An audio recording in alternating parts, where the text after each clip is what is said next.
Hi guys, it's April and I garden down in southeast Nebraska, zone 6A, and we are about 9 weeks out from our last frost date. I usually like to have the garden planted out by May 13th, which means a lot of my cool season stuff gets planted out in the middle of April.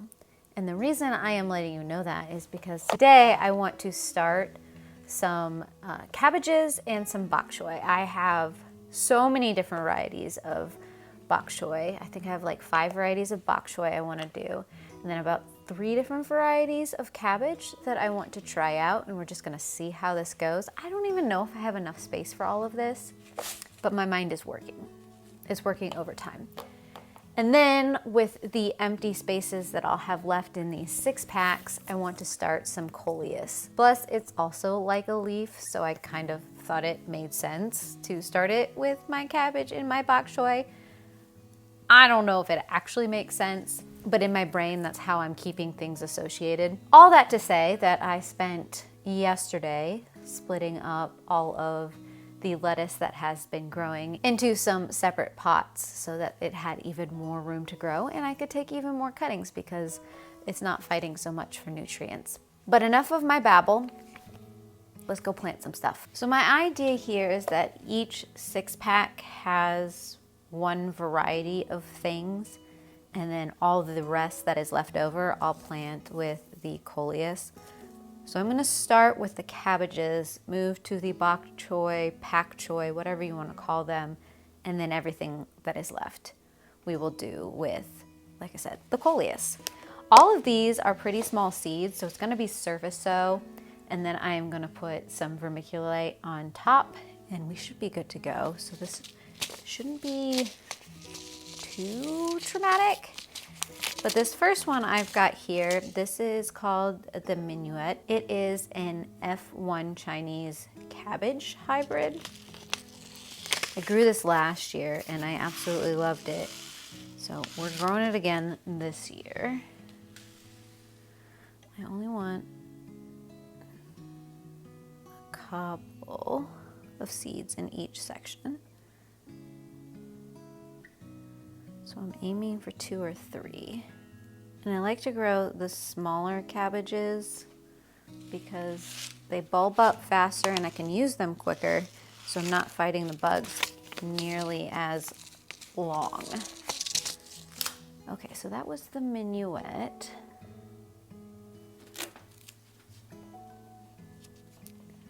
Next up is a free one I got this year. It's the Coeur de Boeuf. I'm sorry if I said that wrong. I've never grown this before, so I don't know how this is gonna go. But I might as well give it a try.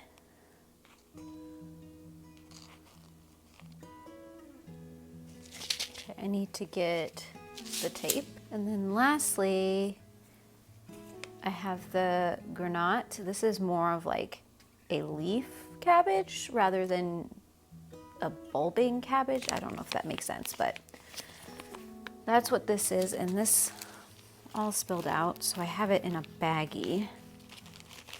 And I'm gonna need to remember to go back and label.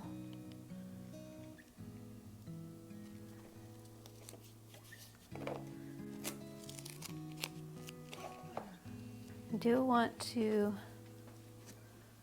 press these down into the soil so they have good contact. Can I just say how much I love this little shovel? It's technically for tea, but I just find it so useful for seed starting. Okay, so I've got those 3 done. I think I'm gonna move to the back row to do the bok choy. So the first up, we have the milk. Last year that I really got into bok choy, and I'm hoping that I can freeze some of it this year for preserving and see how that holds up so I can have it in my stir fry over the winter, but we'll see. And once again, I'm just going for 2 or 3 in each cell. That was the milk. Yes. Okay. And this is the Choco Bok Choy. This is one of the first Bok Choy that I got and attempted to grow. My Bok Choy journey has been a little bit of an experience. Like I said, it wasn't until last year that I really had any kind of success. But I'm starting to be a little bit more mindful of where in the garden I want to put these so that they have a chance to grow and not go to seed. It's all a balancing act. That was the Choco.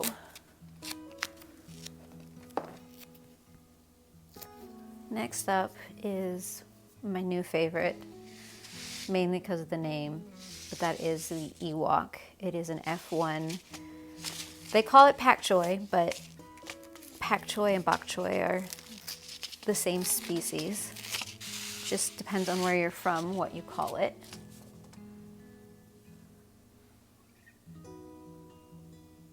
Gotta love these smaller seeds and how easy it is to just go through and plant them. Okay, so Ewok. And finally, this is a free variety that I've slowly been trying to use up, and that's the Hindu Tiny. Hidu Tiny? Someday I will get a pronunciation guide and do this properly.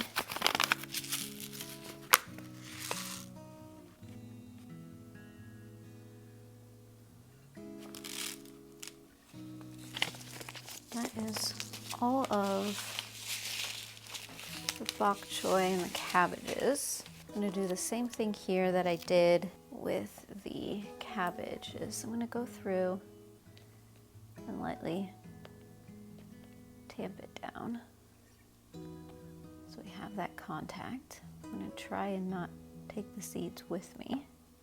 And then I am going to start with the Coleus.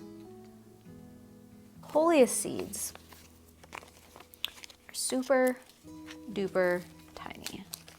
And I've got these 3 cells and these 2 packs of cells, I guess, not necessarily cells. And so these are just going to be lightly dropped on the surface. I don't even know if I have enough to fill all of these, but I'm gonna sure as heck try.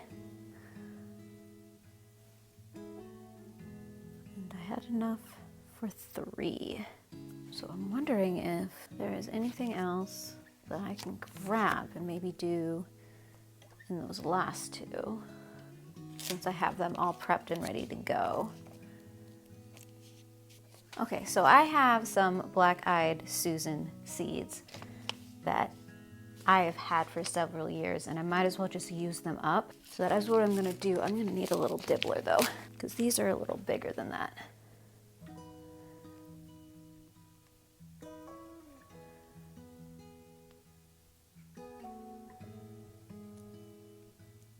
Is this the right time to be starting these? I don't know. But I really don't want to waste these.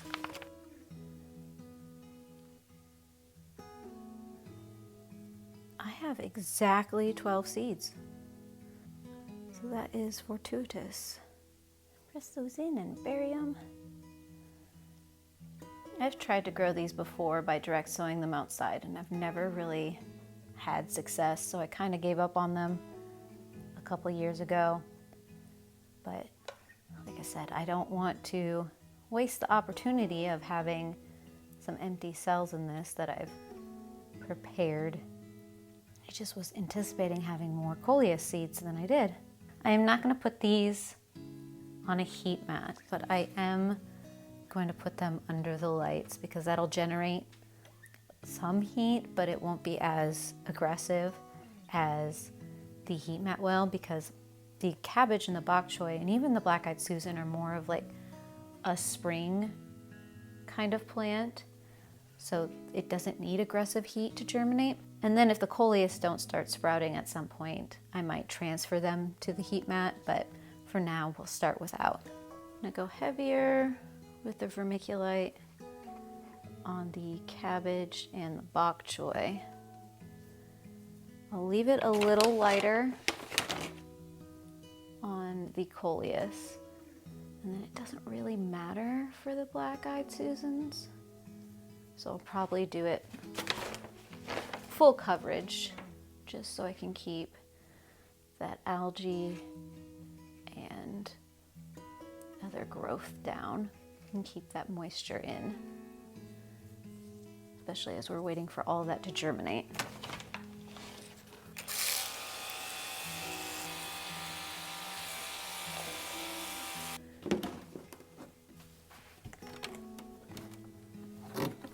And that is all I'm gonna do today. We did our cabbage, we did our bok choy pak choy, we did our Coleus, and then our surprise black-eyed Susan.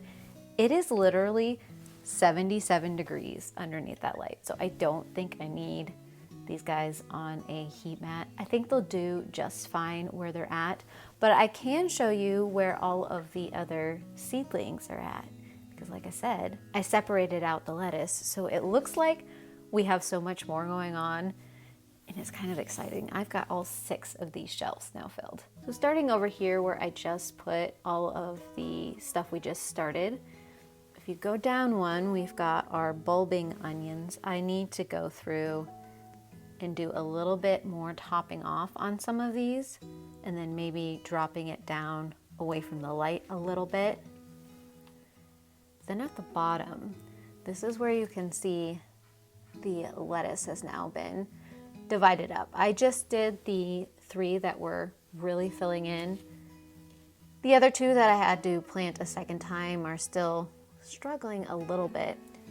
But behind those, if you can see, we've got some of the Sweet Williams started to come up. I believe those are the doubles, but I'll take you to the other shelf.